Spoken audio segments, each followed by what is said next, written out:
Bismillahirrahmanirrahim. Saya akan menjelaskan tentang pengertian infak. Kata infak berasal dari kata anfaqo yunfiku, artinya membelanjakan atau membiayai. Arti infak menjadi khusus ketika dikaitkan dengan upaya realisasi perintah-perintah Allah. Dengan demikian, infak hanya berkaitan dengan atau hanya dalam bentuk materi saja. Adapun hukumnya ada yang wajib termasuk zakat, nazar, ada infak sunnah, mubah, bahkan ada yang haram. Dalam hal ini, infak hanya berkaitan dengan materi. Menurut Kamus Bahasa Indonesia, infak adalah mengeluarkan harta yang mencakup zakat dan non-zakat. Sedangkan menurut terminologi syariat, infak berarti mengeluarkan sebagian dari harta atau pendapatan untuk suatu kepentingan yang diperintahkan oleh ajaran Islam. Oleh karena itu, infak berbeda dengan zakat. Infak tidak mengenal nisab atau jumlah harta yang ditentukan secara hukum.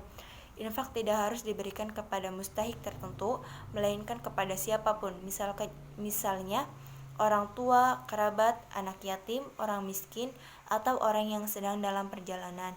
Dengan demikian, pengertian infak adalah pengeluaran sukarela yang dilakukan oleh seseorang. Adapun dalil tentang infak adalah dalam surah Al-Baqarah ayat 267.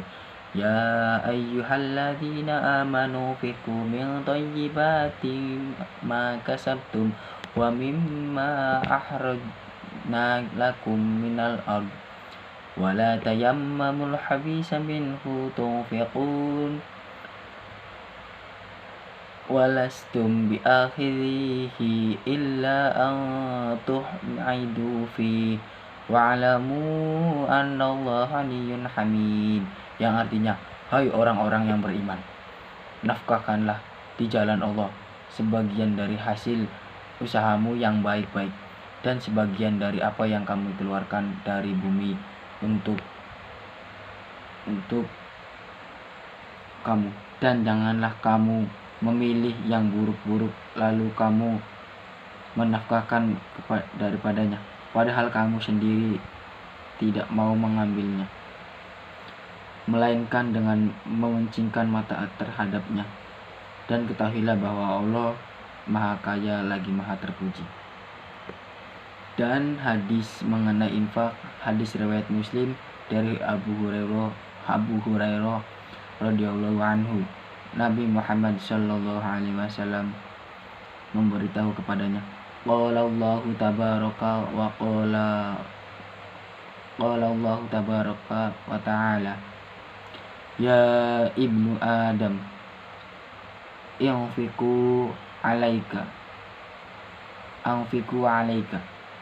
Allah yang maha suci lagi maha tinggi berfirman, wahai anak Adam, berinfaklah, niscaya aku berinfak memberikan rezeki kepadamu.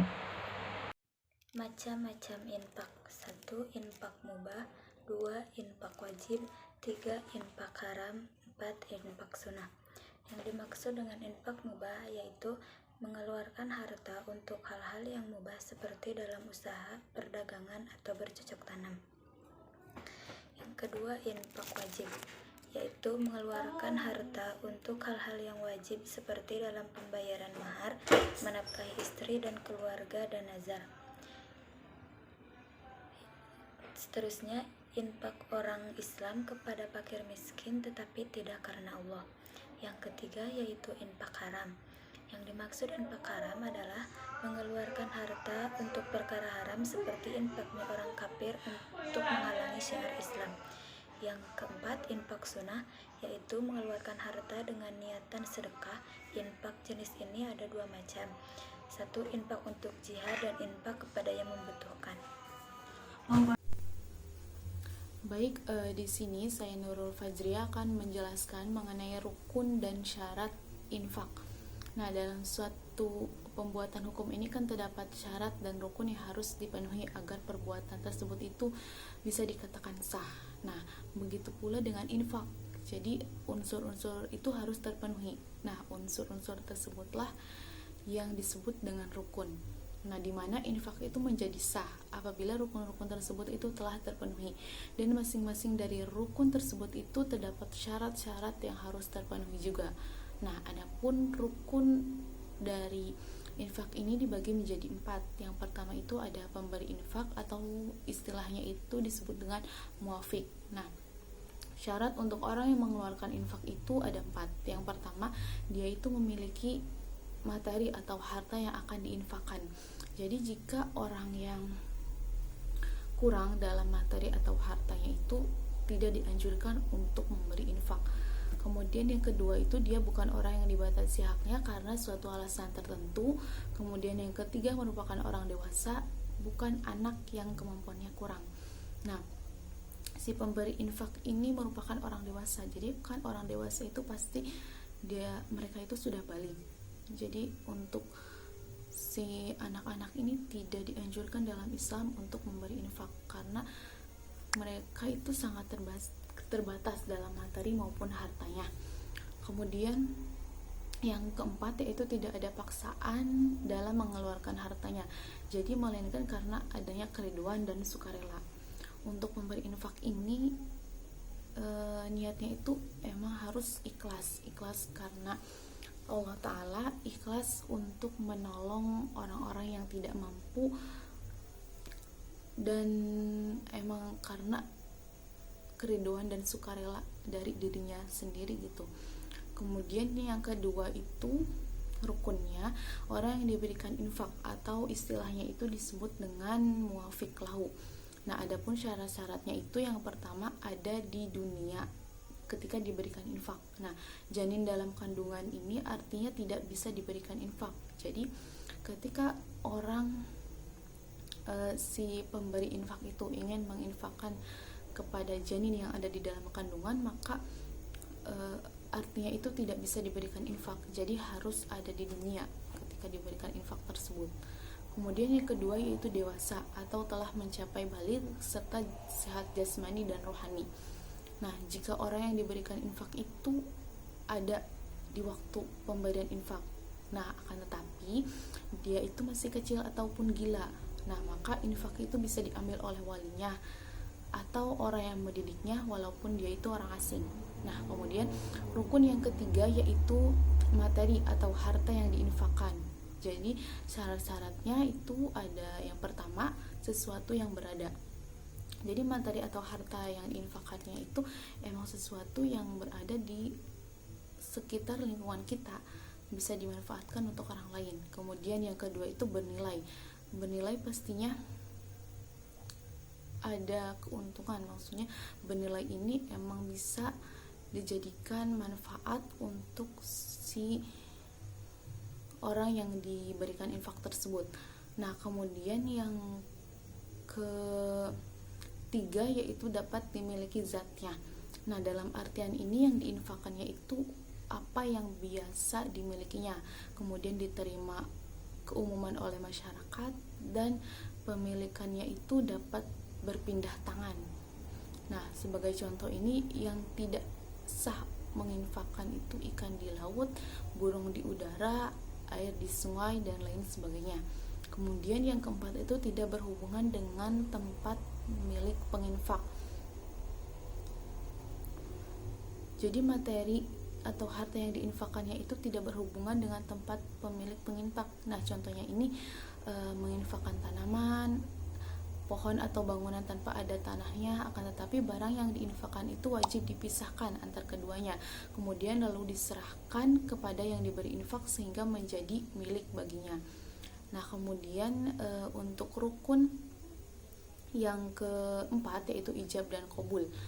Nah, arti dari ijab ini merupakan lafaz yang dinyatakan dalam ungkapan penyerahan. Jadi ijab itu ungkapan penyerahan, sedangkan qabul itu merupakan kalimat yang dinyatakan dalam ungkapan penerimaan. Jadi ijab itu penyerahan, sedangkan qabul penerimaan. Nah, dalam hal ini infak itu sah dengan syarat telah melalui ijab qabul, sebagaimanapun bentuk ijab qabul yang ditunjukkan oleh pemberian harta tanpa imbalan. Nah, hal tersebut itu menurut pendapat mazhab Imam Malik dan Syafi'i. Nah, sedangkan untuk mazhab Hanifiyah ini berpendapat bahwa ijab saja sudah cukup, jadi tidak ada qabulnya, dan pendapat tersebut itu paling sahih. Kemudian untuk mazhab Hambali berpendapat infak itu sah dengan pemberian yang menunjukkan kepadanya, karena Nabi Shallallahu Alaihi Wasallam ini diberi dan memberikan hadiah. Hal itu juga dilakukan oleh para sahabat, serta tidak dinukil dari mereka bahwa mereka mensyaratkan ijab kabul dan yang serupa itu. Jadi pendapat para imam ini berbeda ya, satu dengan yang lainnya. Baik, selanjutnya yaitu mengenai manajemen infak. Jadi syariat itu telah memberikan panduan kepada kita semua dalam berinfak itu, agar yang pertama itu menginfakkan harta yang kita miliki sesuai dengan Quran surat At-Taghabun ayat 16, yang artinya itu, maka bertakwalah kamu kepada Allah menurut kesanggupanmu, dan dengarlah serta taatlah, dan infakkanlah harta yang baik untuk dirimu, dan barang siapa dijaga dirinya dari kekikiran, mereka itulah orang-orang yang beruntung. Kemudian yang kedua yaitu harta yang dibelanjakannya itu hendaknya harta yang baik sesuai dengan Quran surat Al-Baqarah ayat 267, yang artinya, wahai orang-orang yang beriman, infakkanlah sebagian dari hasil usahamu yang baik-baik dan sebagian dari apa yang kami keluarkan dari bumi untukmu. Maka janganlah kamu memilih yang buruk untuk kamu keluarkan, padahal kamu sendiri tidak mau mengambilnya, melainkan dengan memicingkan mata atau enggan terhadapnya. Dan ketahuilah bahwa Allah Maha Kaya, Maha Terpuji. Kemudian yang ketiga yaitu menginfakkan menurut kemampuannya sesuai dengan Quran surat At-Talaq ayat 7, yang artinya ini, hendaklah orang yang mempunyai keluasan memberi nafkah itu menurut kemampuannya, dan orang yang terbatas rezekinya hendaklah memberi nafkah dari harta yang diberikan Allah kepadanya.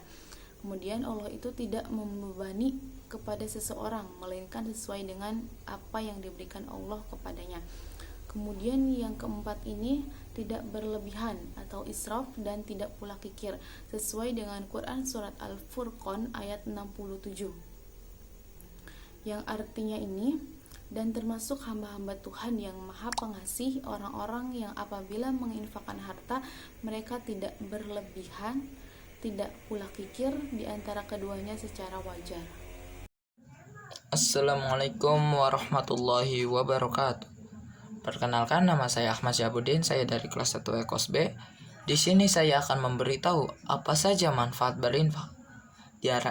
Yaitu diantaranya, pertama, sebagai pembersih jiwa, kedua sebagai sarana sosial, ketiga sebagai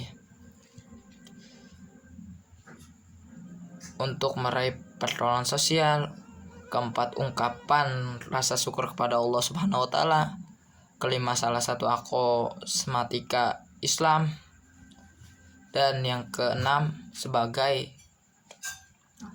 pertolongan kepada kaum duafa. Yang pertama,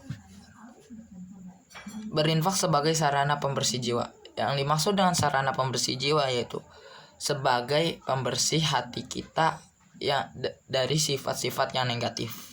Di antaranya seperti halnya sombong, watak lumrah dalam diri kita, yaitu sombong, kikir, syirik, dan lainnya. Dengan berinfak kita berikhtiar untuk menghilangkan sifat-sifat yang negatif tersebut. Dan kemudian infak sebagai realisasi kepedulian sosial. Maksudnya kita memberi sesuatu yang mungkin apabila kita memiliki rezeki yang berlebih atau harta yang berlebih, kita bisa menginfakkannya untuk kesejahteraan umat Islam atau bantuan kepada kaum duafa. Dan ketiga, infak sebagai sarana untuk meraih pertolongan sosial. Jadi kita mungkin hanya 2.000 rupiah kita berinfak, namun itu hal sangat berarti bagi orang lain. Ibarat 2.000 dari kita satu orang. Bayangkan apabila banyak orang yang sadar akan manfaat infak, 2.000 saja dari 1 juta orang atau satu desa ngasih 2.000. itu akan memiliki hasil yang besar dan sangat bermanfaat. Yang keempat, ungkapan rasa syukur kepada Allah. Dengan berinfak, kita bersyukur kepada Allah atas segala pemberiannya. Kita masih diberi kesehatan, diberi nafas secara gratis. Hanya mengeluarkan uang sepeser atau seikhlasnya kita untuk memberi, kita itu udah sebagai berrasa syukur. Allah tidak pernah menuntut kita untuk berinfak dengan nilai berapa, namun hanya seikhlasnya. Walaupun 200 rupiah atau 500 rupiah, apabila kita menginfakannya dengan ikhlas, insya Allah pahalanya juga besar. Yang kelima, infak sebagai salah satu aksomatika dalam Islam. Apa sih aksomatika dalam Islam? Yaitu adalah selain penyaluran dia atas, maka hendaklah infak tetap harus dilakukan untuk diniatkan di jalan Allah dan untuk kepentingan masyarakat atau kepentingan bersama. Dapat peneliti paparkan di bawah ini, diantaranya yaitu mengeluarkan harta untuk kepentingan masyarakat atau negara dan kelompok. Untuk itulah terdapat syarat yang penting. Yang kedua, membelanjakan harta yang terus bertambah atau bergerak dengan cara: 1. Membelanjakan harta, contohnya memberikan hadiah atau menyisihkan harta untuk kemajuan masyarakat dan kegiatan sosial. Contoh kita apabila berbelanja, membelikan hadiah, berikan hadiah tersebut kepada anak yatim, kaum duafa. Mereka tidak memiliki hadiah. Yang kedua, pengorbanan umum, di mana umat Islam pada umumnya membayarnya dengan teratur, sebagaimana contohnya dalam hal sedekah, di mana digunakan untuk penyebaran Islam yang pelaksanaannya diberikan kepada khalifah pada masanya sesuai dengan petunjuk majelis musyawarah, dan kemudian khalifah itu memberikan petunjuk penggunaan uang tersebut.